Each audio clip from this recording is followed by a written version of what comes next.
Olá, graça e paz da parte de nosso Senhor e Salvador Jesus Cristo, amém? Seja bem-vindo, você está no canal Beit Sefer, Escola Bíblica à Distância. Nós estamos estudando a revista Palavra e Vida da Convenção Batista Fluminense, cujo tema central para esse trimestre será Fé e Verdade, reflexões das cartas de Tiago, 1ª e 2ª Pedro e Judas. Hoje, na última lição do trimestre, a lição de número 13, o tema será a defesa da verdade. Comumente se compreende que o autor desta breve carta, Judas, era um dos meio-irmãos de Jesus, os quais não creram nele enquanto ministrava. Você pode conferir isso em Marcos capítulo 6, verso 3. Não se sabe a circunstância nem a época em que ocorreu a mudança na vida desse irmão de Jesus. Mas o certo é que ele, posteriormente, compreendeu a mensagem que Jesus veio trazer a ele e se rendeu. O comentário bíblico Beckham diz que, de forma legítima, Judas poderia ter se referido ao seu parentesco próximo de Jesus, mas preferiu escolher identificar-se como servo de Jesus Cristo. A palavra grega para servo, ou seja, doulos, que significa escravo, não deveria invocar em nossa mente uma posição de desprestígio que nós modernos atribuímos aos escravos. Doulos aqui sugere uma sujeição voluntária ao mestre. Judas professa submissão perfeita ao seu mestre e Senhor celestial. Ele ressalta o senhorio de Jesus Cristo, que pode ser reconhecido em todo documento. Judas, de modo similar ao seu irmão Tiago, não fala simplesmente de Jesus ou Cristo, mas sempre dele como Senhor. O título Senhor, no verso 4, é a confissão de fé que Judas faz na natureza e autoridade divina daquele em que ele não tinha crido inicialmente. A descrença inicial de Judas o condicionou a entender melhor aqueles que negavam o senhorio de Jesus. Vamos ler a Bíblia em Judas, capítulo 1, verso 1 a 2. Judas, servo de Jesus Cristo e irmão de Tiago, aos que foram chamados, amados por Deus Pai e guardados por Jesus Cristo, misericórdia, paz e amor lhes sejam multiplicados. Vamos orar? Pai, nós te louvamos e te agradecemos pelo privilégio de estudar a tua palavra. Deus nos abençoe e que possamos aprender mais uma vez com o Senhor. É a oração que eu faço em nome de Jesus. Amém. Pois bem, essa carta nos adverte quanto ao surgimento dos apóstatas, aqueles que negam e abandonam a fé. A apostasia sempre foi uma das maiores ameaças à fé, embora haja semelhanças entre a carta de Judas e 2ª Pedro. Mas não é possível afirmar que os destinatários das duas cartas são os mesmos. O certo é que ambas estimulam os cristãos a levarem a sério as advertências contra a apostasia. Aparentemente, Judas havia começado a escrever uma carta devocional tranquila acerca da salvação. Mas o Espírito o instruiu a escrever uma convocação, podemos assim dizer, para a batalha. O escritor exorta os crentes para um enfrentamento em defesa da fé. A palavra exortação é uma expressão bem forte que indica uma chamada, uma súplica para o engajamento na defesa da pureza da fé evangélica. O termo fé a que Judas se refere não é a fé salvífica, mas o conjunto de doutrinas dada por Deus à igreja por intermédio dos apóstolos. Nas cartas do apóstolo Paulo a Timóteo e a Tito, há a exortação para que estes ensinassem a sã doutrina, ou seja, a doutrina salutar, que promove a saúde espiritual da igreja local. Vamos ler Judas, capítulo 1, verso 3. Amados, embora estivesse muito ansioso por lhes escrever acerca da salvação que compartilhamos, senti que era necessário escrever-lhes insistindo que batalhassem pela fé, uma vez por todas confiada aos santos. O comentário do Novo Testamento Barclay diz que aqui temos a ocasião desta carta. Judas se tinha comprometido a escrever um tratado sobre a fé cristã. A fé que todos os cristãos compartilham, mas lhes chegaram notícias de que uns homens maus e embusteiros tinham estado disseminando ensinos funestos por toda parte e então abandonou o seu projeto original para escrever esta carta. Judas compreendia cabalmente o dever de ser o guardião do rebanho de Deus. Estava ameaçada a pureza de sua fé, e ele foi em defesa deles e da fé. Pode ser que Judas jamais perdesse as esperanças de escrever o tratado que planejava, mas o fato é que fez muito mais pela igreja ao escrever esta urgente e pequena carta que se tivesse preparado um longo e detalhado tratado sobre a fé. Nessa passagem se anotam certas afirmações sobre a fé que nós compartilhamos. Judas declara que essa verdade foi entregue aos santos. Essa palavra significa ser encarregado de algo. Assim, Deus nos entregou o conhecimento acerca do seu Filho. E ao nos alimentarmos desse conhecimento, nós somos nutridos e fortalecidos. Porém, se o rejeitarmos, enfraquecemos e caímos no pecado. A expressão foi entregue ou foi dada é o verbo grego paradoteise, que significa dar em custódia, quando alguém recebe algo para guardar e é responsável por essa guarda. Desse modo, podemos sustentar que Judas, com certeza, concorda com João. Todo aquele que não permanece no ensino de Cristo, mas vai além dele, não tem Deus. Quem permanece no ensino tem o Pai e também o Filho. Se alguém chega a vocês e não trouxer esse ensino, não o recebam em casa nem o saúdem. Você pode conferir isso em 2 João, capítulo 1, verso 9 ao 10. Somos convocados a batalhar pela fé. O termo grego é o verbo epagonizestai, de onde vem a palavra grega agonizar. O termo faz parte do vocabulário esportivo e retrata o atleta dedicado competindo nos jogos gregos, estendendo nervos e tendões a fim de dar o melhor de si e vencer.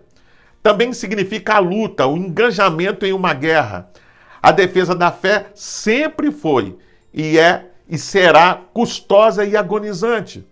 O custo de não ser levado pela avalanche do modismo, o esforço agonizante de procurar expressar a fé de um modo que seja realmente compreensível ao homem contemporâneo, porém sem renunciar à fidelidade em relação à palavra de Deus. Vamos ler a Bíblia em Judas, capítulo 1, verso 3. Amados, procurando eu escrever-vos com toda a diligência acerca da comum salvação, tive por necessidade escrever-vos e exortar-vos a batalhar pela fé que uma vez foi dada aos santos.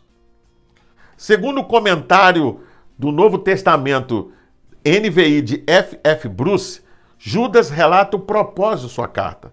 A fé estava em perigo. Com fé, ele quer dizer primeiramente todo o corpo de verdade do Evangelho. Os cristãos precisam ser fiéis, sempre defendendo vigorosamente essas verdades contra a diluição ou perversão. De uma vez por todas, indica que as verdades evangélicas são imutáveis.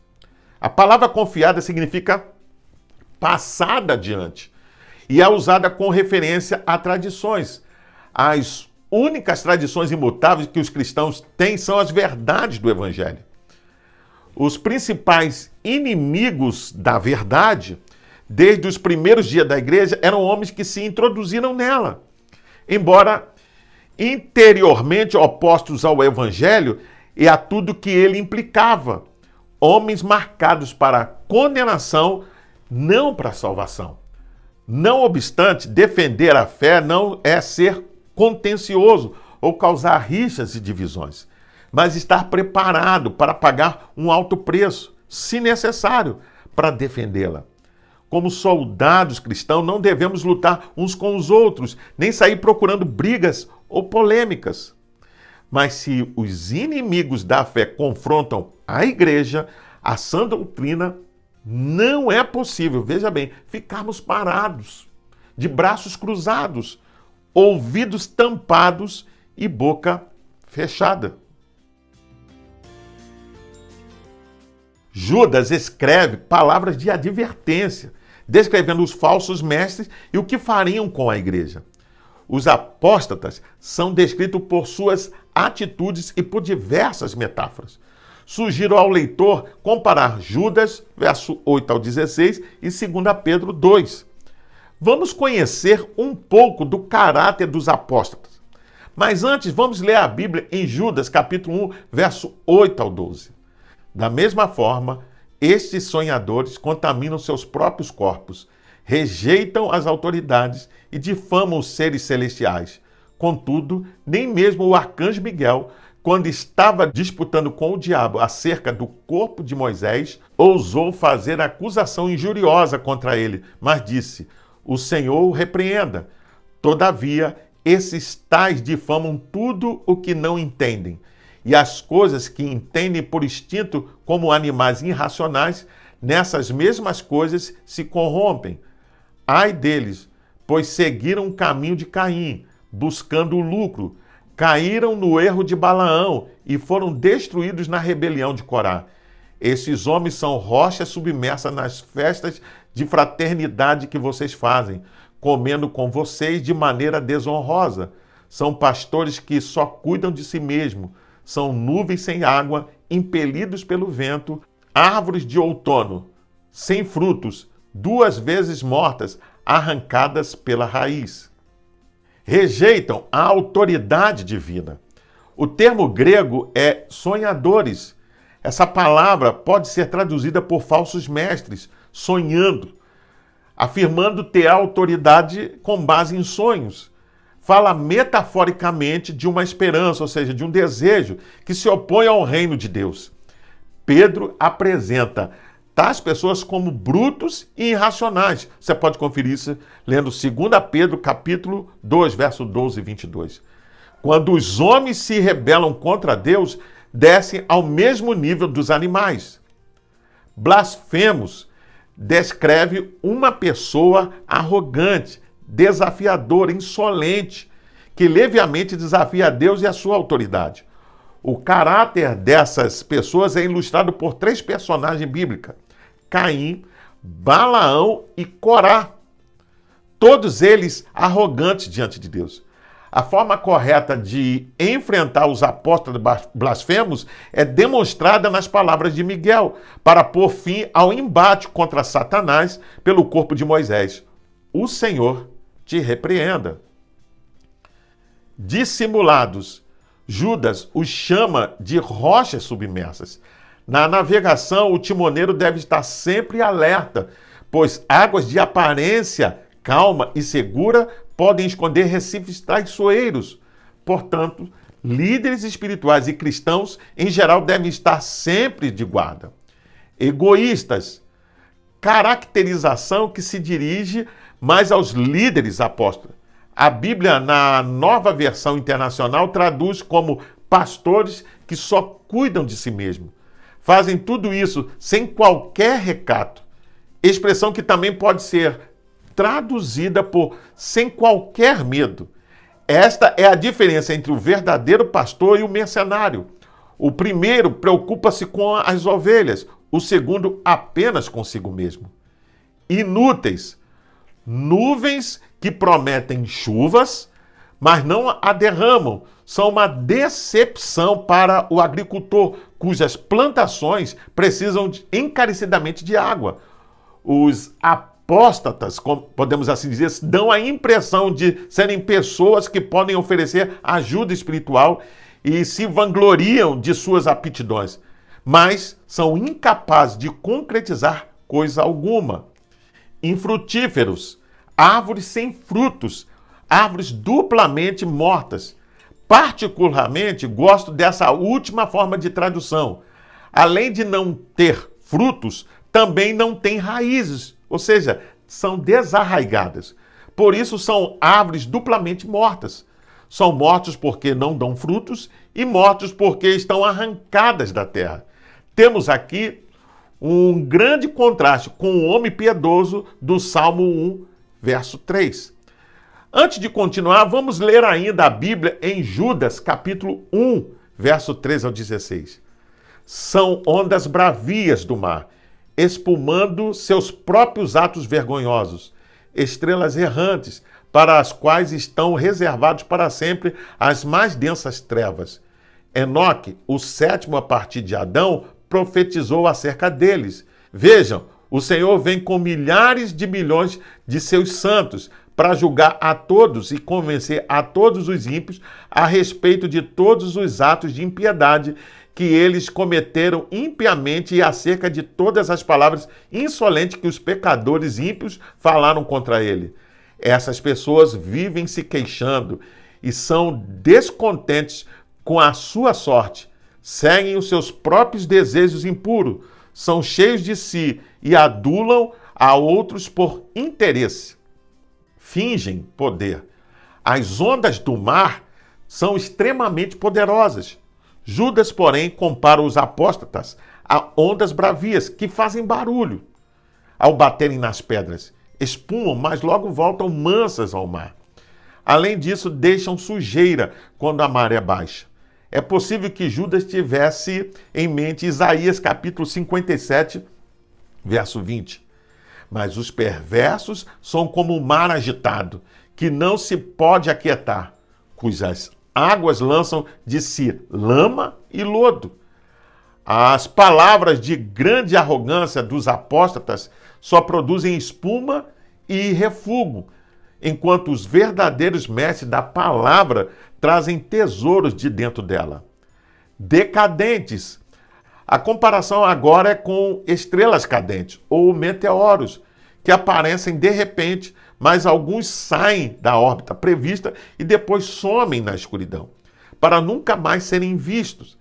É perturbador e muito triste ler ou ouvir a história daqueles que um dia se destacaram como líderes e hoje estão na escuridão. Caíram no esquecimento. E desses, alguns caíram por causa do orgulho de enxergarem-se a si mesmo como estrelas. Murmuradores e descontentes.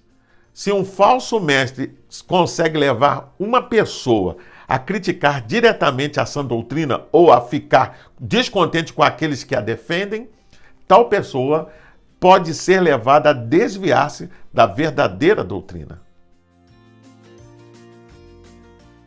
Por fim, o comentário do Novo Testamento NVI de F.F. Bruce diz que os verdadeiros cristãos, em tais circunstâncias, precisam ser muito cuidadosos, obviamente. Mas eles não precisam ficar alarmados, porque a presença de homens maus tinha sido prevista e anunciada.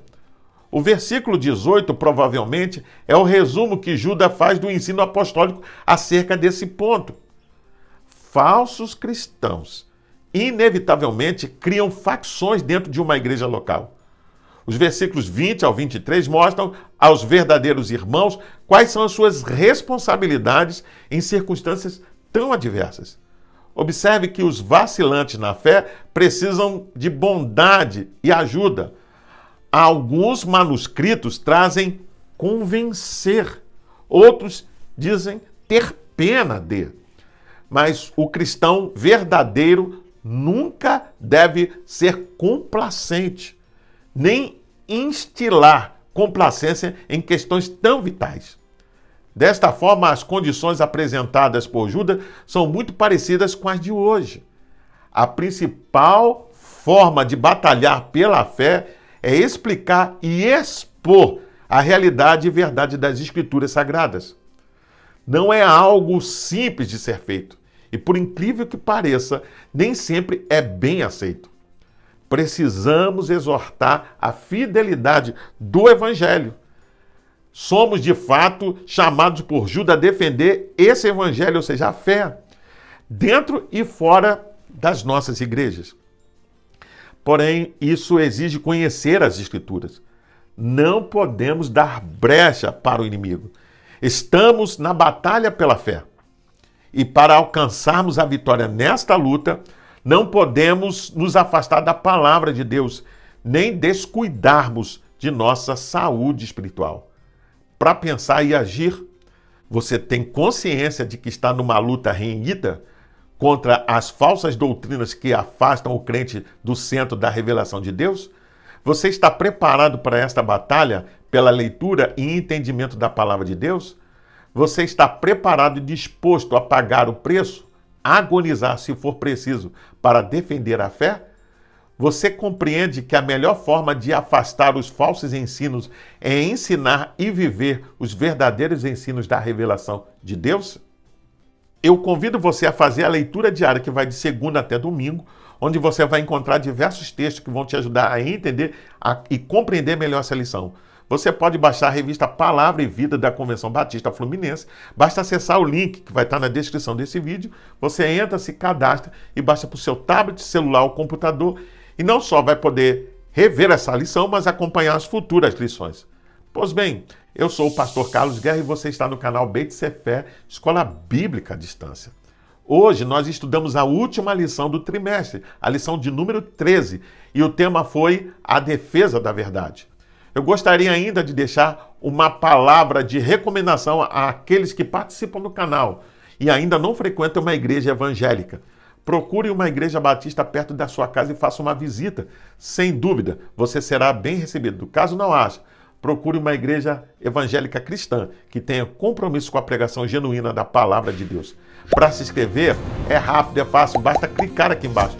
Dá um gostei, faça um comentário, deixe a sua opinião. Não esqueça de acionar o sininho para receber as futuras notificações e compartilhe com seus contatos nas suas redes sociais para que mais e mais pessoas tenham acesso ao conteúdo desta lição. Você pode ainda ouvir esta lição acessando o seu podcast preferido.